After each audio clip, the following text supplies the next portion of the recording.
relação às regiões, né? Onde se saem melhor determinados candidatos, quais são essas regiões? Acredito, começando ali então pelo Instituto Datafolha, região sudeste do país. Ali Jair Bolsonaro do PSL tem 40% das intenções. Já Fernanda Haddad do PT tem 16%. Ciro Gomes do PDT está com 12%, Geraldo Alckmin do PSDB com 10%, Marina Silva da Rede com 3% e Amoedo do Novo com 4% dessas intenções. Então, na região sudeste, quem se sai melhor é Jair Bolsonaro. Agora, mudando o instituto, segundo a fonte ali, o Instituto Ibope, né? Jair Bolsonaro do PSL com 39%, bem parecido, né? Essa intenção dos dois institutos ali. Fernanda Haddad do PT, 16% das intenções. Ciro Gomes do PDT com 10%. Geraldo Alckmin do PSDB ali com 9%. Marina Silva da Rede com 2% e Amoedo do Novo com 3% dessas intenções. Vamos pular então para a próxima região, também fazendo essa comparação entre os dois institutos, começando pelo Instituto Datafolha. Na região sul do país ali, Jair Bolsonaro do PSL também está à frente com 44% das intenções. É seguido por Fernanda Haddad do PT com 17% das intenções de voto. Depois você tem Ciro Gomes do PDT com 9%, Geraldo Alckmin do PSDB com 6%, Marina Silva da Rede com 2% e ali Amoedo do Novo com 4% dessas intenções. Vamos lá, continuar na região sul, só que agora com o Instituto Ibope, né? Ali Bolsonaro do PSL, 48% das intenções de voto na região sul do país, é onde ele alcança um dos seus maiores índices. Fernanda Haddad do PT com 13% das intenções, Ciro Gomes do PDT com 10% dessas intenções, Geraldo Alckmin 6%, Marina Silva 1% e Amoedo do Novo 3% das intenções. Agora vamos para outra região então do país, a região nordeste do país, e aí você tem uma inversão de posições, né? Porque quem sai à frente é o candidato Fernando Haddad do PT.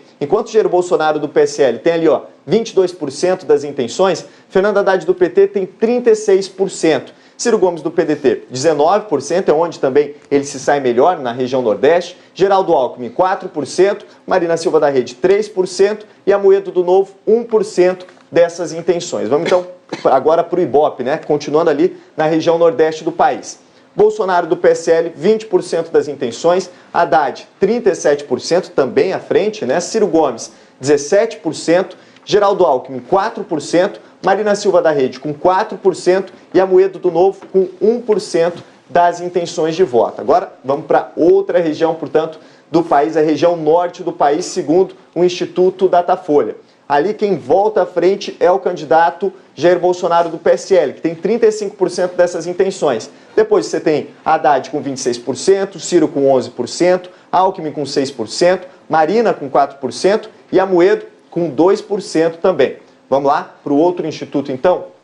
Mantivemos o Datafolha agora para a região centro-oeste. Ali, Jair Bolsonaro do PSL atinge 49% das intenções. É a região onde ele atinge o seu maior índice, né? Seguido por Fernanda Haddad com 14%, Ciro Gomes ali do PDT com 10%, Geraldo Alckmin do PSDB com 6%, Marina Silva da Rede com 3% e Amoedo do Novo com 2% das intenções. Para fechar então, Heraldo, vamos para a última região, segundo o Ibope, que é a região norte e centro-oeste, né? As duas regiões juntas ali. Nessas regiões, Bolsonaro do PSL tem 43% das intenções, Fernanda Haddad 22%, Ciro Gomes 7%, Geraldo Alckmin 6%, Marina Silva 3% e Amoedo do Novo, Heraldo, também 3%. Nilson Clava, o que só você gostaria de perguntar nesse momento para Márcia e para o Mauro? Eu queria entender sobre essa diferença, né? Parece que o perfil do eleitor, tanto do Jair Bolsonaro, fica muito evidente ali na região sul e centro-oeste do país, e de Fernando Haddad na região nordeste. Eu queria saber qual dos dois está saindo melhor, onde tem uma maior rejeição. Se é o Haddad, que nas últimas pesquisas tem alcançado um pouco mais o eleitor do sul, do centro-oeste, ou se é Jair Bolsonaro, que tem conseguido pegar ali um pouco do voto de Fernando Haddad, de outros candidatos no nordeste do país. Bom, analisando a série histórica, a gente vê que o Bolsonaro também cresceu um pouco no Nordeste, desde o começo das pesquisas. O Nordeste é a região onde o Haddad lidera em ambas as pesquisas. Aliás, os números são impressionantemente iguais, né? E isso muito pela força que o Lula tinha ali no Nordeste.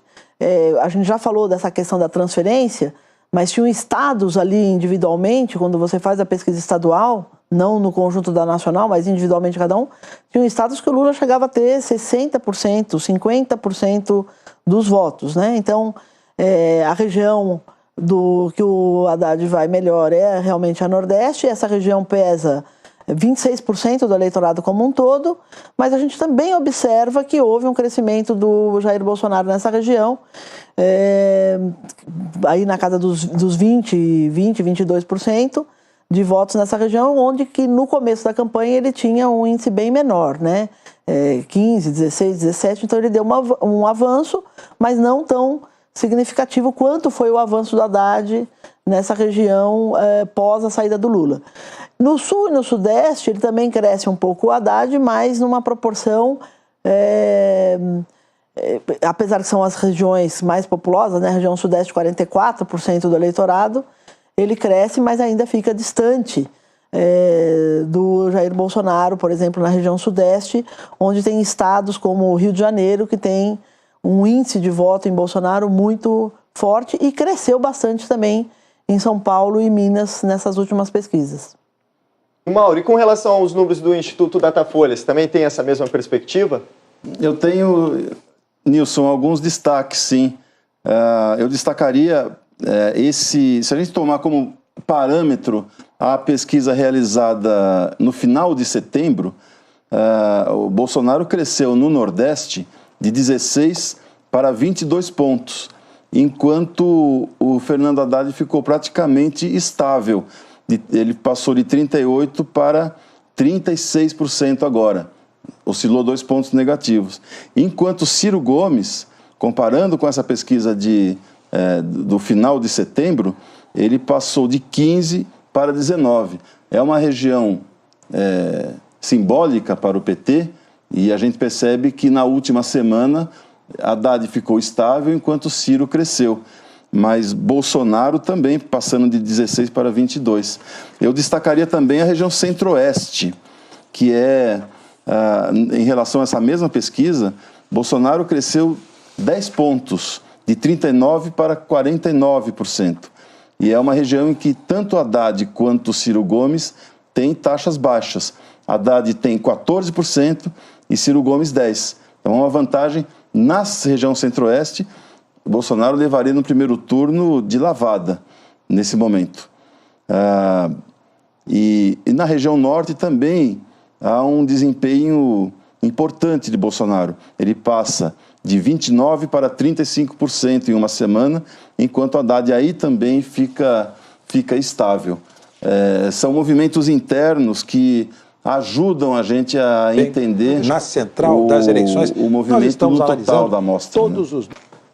Mauro e Márcia, eu queria imitar Heraldo Pereira e perguntar o que só o olhar dos pesquisadores apontam para o que aconteceu com o Geraldo Alckmin na região Sudeste, chegando aqui em 10%, não é isso?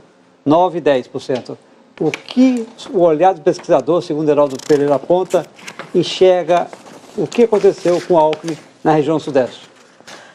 Bom, o problema maior do Alckmin na região Sudeste foi o estado de São Paulo. Né?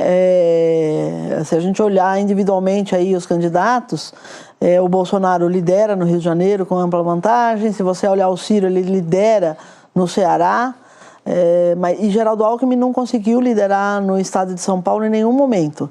Né? Desde o desempenho dele no estado de São Paulo, não conseguiu fazer com que... Porque o estado de São Paulo, que é o estado... onde ele governou e tal, ele pesa 22% quase do Brasil como um todo. Então, se não vai bem em São Paulo, fica difícil daí você conseguir ter uma candidatura. Agora, a razão disso pode ser o próprio desgaste de tantos anos de governo, a própria questão das questões do PSDB no Brasil como um todo, aí, as denúncias, os fatos que foram ocorrendo, que impediram ali um desempenho melhor do candidato Geraldo Alckmin no estado de São Paulo. Para ilustrar, eu posso dizer que desde o início da campanha, lá em 20 e 21 de agosto, quando a gente fez a a primeira pesquisa após o registro das candidaturas, a Alckmin ficou sempre variando dentro da margem de erro. Ele tinha 12, 21 de agosto, meados de setembro continuou com 12 e chega agora a 10% na região sudeste. Isso sugere que ele pode, inclusive, amanhã desidratar um pouco mais, porque, afinal, na região onde ele é mais forte, mais conhecido, ele não conseguiu, como eu disse, variar fora da margem de erro.